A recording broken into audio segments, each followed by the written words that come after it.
ताड़का भी है, शूरपंखा भी है और साथ साथ खर और दूषण और मारिच और स्वभाव भी आज भी समाज को त्रस्त कर रहे हैं। क्या जात पात और छुआछूत के नाम पर बांटने वालों का अंजाम भी वही होगा जो राम की नगरी में रावण का हुआ था? ये गुलामी की मानसिकता में जीने वाले लोग हैं, स्वयं को प्रोत्साहित हैं, परास्त हैं। श्री कृष्ण हुए ही नहीं, देवों को मानते नहीं थे, भारत को कमजोर करते थे। परिस्थितियां बदल जाती हैं, पात्र बदल जाते हैं, नाम बदल जाते हैं, लेकिन ये द्वंद्व हमेशा होता है। क्या जात पात और छुआछूत फैलाने वाले आज के ताड़का और शूर्पणखा हैं? क्या सनातन पर वार करने वालों का अंत रावण जैसा तय है? विजयदशमी से उनका स्पष्ट संदेश है कि यूपी में राम राज की राह पर यूपी आगे बढ़ रहा है। ऐसा क्यों, वो भी हम आपको बताते हैं। नमस्कार, आप देख रहे हो खबर एक्सपर्ट और मैं हूं योगेश कांत। दर्शकों, कभी यूपी का नाम गुंडों और माफियाओं के गढ़ के तौर पर लिया जाता था, लेकिन आज तस्वीर बदल चुकी है, क्योंकि यहाँ योगी आदित्यनाथ हैं। इनका कड़क रुख, बेबाक अंदाज और बुलडोजर एक्शन यानी अपराधियों के लिए खौफ बन चुका है। और कानून व्यवस्था की अगर फ्रीक्वेंसी बदल गई है, साथ ही हर धर्म को साथ लेकर सनातन के गौरव को फिर से जगाया है। आज गोरखपुर से यही संदेश गूंज रहा है कि मर्यादा और राष्ट्र गौरव अब गैर राजनीतिक मुद्दा नहीं, जनादेश है। दर्शकों, गोरखपुर की विजयदशमी पर उन्होंने धैर्य और दृढ़ता की बात दोहराई, जात पात और छुआछूत जैसी पुरानी बुराइयों से आगाह करते हुए सनातन संस्कृति और महत्ता पर जोर दिया। ऐसा ही रुख सीएम योगी का दशहरा के पूर्व पर गोरखनाथ मंदिर में देखने को मिला। दर्शकों, बाबा गोरखनाथ की नगरी गोरखपुर में विजयदशमी के अवसर पर भव्य विजय शोभा यात्रा निकाली गई। दर्शकों, इस दौरान श्रद्धालुओं की भारी भीड़ देखने को मिली। सभी ने एक स्वर में जय श्री राम के नारे लगाए और सीएम योगी आदित्यनाथ ने अपने संबोधन के दौरान कहा कि आज विजयदशमी है, हर वर्ष रावण का पुतला दहन होता है, प्रभु श्री राम हमारे जीवन की प्रेरणा है। दर्शकों, अब भी हमारे समाज में ताड़का और शूर्पणखा जैसे राक्षस मौजूद हैं। ये ताकतें समाज को प्रभावित कर रही हैं, हमें इन ताकतों से सतर्क रहना होगा, ये कहना है सीएम योगी आदित्यनाथ का। उन्होंने खास तौर पर उन लोगों को चेताया है जो जात पात और छुआछूत के आधार पर समाज को बांटने का प्रयास कर रहे हैं। दर्शकों, सीएम योगी ने समाज को बांटने वाले लोगों को पूर्व जन्म का ताड़का और मारीच और शूर्पणखा जैसे राक्षस शब्दों से नवाजा है। उन्होंने कहा कि ऐसे लोग सनातन धर्म के खिलाफ तब भी काम किया करते थे और अब भी काम कर रहे हैं। जो लोग आज हमारी बेटियों के लिए खतरा हैं, वे जरूर पूर्व जन्म में दुर्योधन और दुशासन के साथ रहे हैं। स्थितियां रामायण काल में थी, महाभारत काल में थी, नाम और परिस्थितियां बदल गई होंगी, लेकिन उस प्रकार के पात्र दूसरे रूप में आज भी मौजूद हैं, आज भी मौजूद है। ताड़का भी है, शूरपंखा भी है और साथ साथ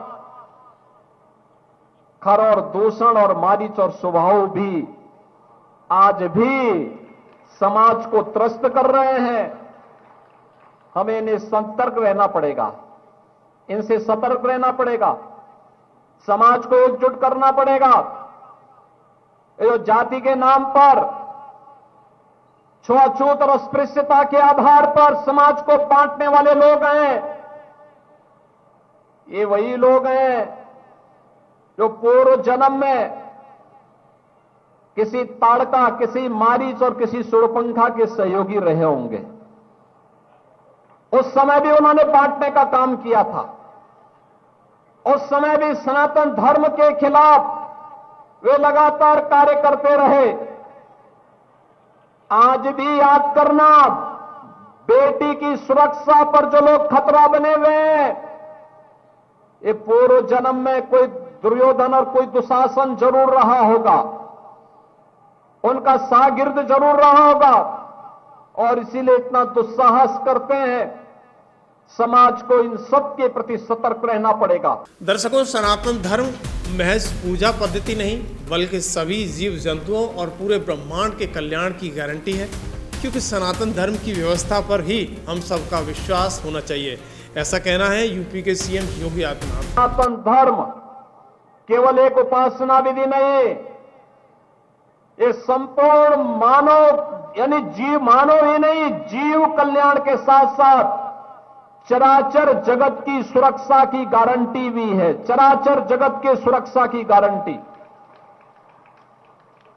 अगर इस चराचर जगत को सुरक्षित रखना है, संरक्षित करना है, अनंत काल तक इसकी व्यवस्था प्रकृति के नियमों के अनुरूप ही चले, तो सनातन धर्म की व्यवस्था पर हम सबका विश्वास होना चाहिए। योगी आदित्यनाथ कहते हैं कि कुछ लोगों की प्रवृत्ति बन गई है जिन्हें भारत के गौरव पर गौरव की अनुभूति नहीं होती। जब सत्ता में थे तो वो कहते थे कि श्री राम हुए ही नहीं, श्री कृष्ण हुए ही नहीं, देवों को मानते नहीं थे, भारत को कमज़ोर करते थे। लेकिन भारत का वैभव खत्म करने की कोशिश हुई, लेकिन वो यानी प्रभु श्री राम ने मर्यादा का पाठ पढ़ा दिया उन्हें। यानी आज विजयदशमी पर एक संकल्प लेना हम सब के लिए अत्यंत उपयोगी सिद्ध होगा। बम बम जगत जननी मां भगवती जिनका अनुष्ठान अभी शारदीय नवरात्रि में 9 दिनों तक उत्साह और उमंग के साथ पूरे देश के अंदर देखने को मिला। यही है हमारी विरासत। अयोध्या में राम जन्मभूमि, काशी में भगवान विश्वनाथ का धाम, मथुरा में श्री कृष्ण जन्मभूमि, विंध्याचल में मां विंध्यवासिनी, बलरामपुर में मां पाटेश्वरी, सहारनपुर में मां शाकंभरी और सीतापुर में मां ललिता देवी का धाम, नेमी सारण्य हो या सुखतीर्थ, ये सब हमारी विरासत के प्रतीक है। यही हमारी विरासत है। इस विरासत पर गौरव की अनुभूति और ना हर भारतीय के मन में श्रद्धा का भाव हो। गुलामी की मानसिकता को त्यागना।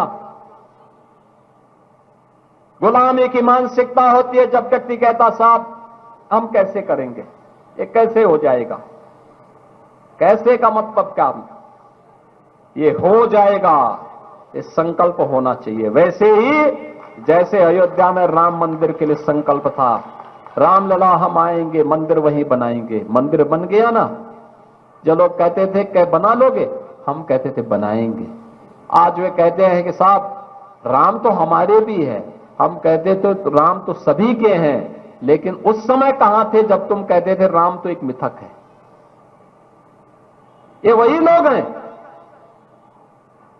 ये गुलामी की मानसिकता में जीने वाले लोग हैं, स्वयं तो उत्साहित हैं, परास्त हैं, समाज को भी अपने नकारात्मकता के कारण परास्त करते हैं। नकारात्मकता हमें नहीं आने देनी है, ये नकारात्मकता हमारे जीवन में कहीं ना आने पाए, ये हम सबको ध्यान में रखना होगा और उस बात को ध्यान में रख करके हमें कार्य करना होगा और उसके लिए अभी से मजबूती के साथ जुड़ना। गुलामी की मानसिकता कहीं भी। दर्शकों, मुख्यमंत्री ने कहा कि पिछले 11 सालों में भारत की जनता जाग गई है। देश अब विकास की नई ऊंचाइयों को छू रहा है, जहां विरासत और प्रगति का संगम हो रहा है तथा ये राम राज की याद ताज़ा करता है। गोरखपुर की धरती से सीएम योगी आदित्यनाथ का साफ संदेश है कि सनातन पर हमला करने वाले चाहे कितने ही चेहरे बदल लें, लेकिन उनका हश्र रावण की तरह ही होगा। समाज तोड़क, समाज के दुश्मन उन लोगों से सावधान होना होगा जो लगातार सामाजिक खाई को तोड़फोड़ करने का कार्य कर रहे हैं, सामाजिक खाई को चौड़ा करने का कार्य कर रहे हैं। और हमें उन लोगों से भी जिनको शांति और सौहार्द पसंद नहीं है, उनसे भी सतर्क रहना होगा। याद रखना, उत्तर प्रदेश में हमने एंटी कन्वर्जन बिल भी बनाया है, धर्मांतरण विरोधी बिल भी है और लव जिहाद के खिलाफ भी हमारा एक विधेयक पास हुआ है। जो भी इसमें लिप्त पाया जाएगा, सख्ती के साथ उससे निपटने का काम करने का प्रयास हम लोग कर रहे हैं। लेकिन समाज को भी इसके लिए जागरूक होना पड़ेगा, समाज को भी इसके लिए इकट्ठा होना पड़ेगा। हम सब एकजुट होकर के कार्य करेंगे तो दुनिया की कोई ताकत आपका बाल बांका नहीं कर पाएगी। आप सुरक्षित रहेंगे। उत्साह और उमंग के साथ अनंत काल तक आपको इन पर्व और त्योहारों के साथ जुड़ने का अवसर प्राप्त होगा और जुड़ने का ये आनंद आने वाली पीढ़ी के लिए अगर अच्छा भविष्य देंगे, आने वाली पीढ़ी आपके प्रति कृतज्ञता ज्ञापित करेगी। तो क्या सचमुच सनातन पर हमला करने वाली ताकतें आज भी रावण की यानी वंशज बनकर समाज को तोड़ने का काम कर रही हैं? क्या जात पात और छुआछूत के नाम पर बांटने वालों का अंजाम भी वही होगा जो राम की नगरी में रावण का हुआ था? और सबसे बड़ा सवाल, जब गोरखपुर से संदेश गूंज रहा है राम राज की ओर बढ़ रहा है यानी यूपी, तो क्या भारत भी उसी राह पर कदम बढ़ाने को तैयार है? ये सवाल हम आपके लिए छोड़ जाते हैं। तब तक आप देखते रहिए खबर एक्सपर्ट। धन्यवाद।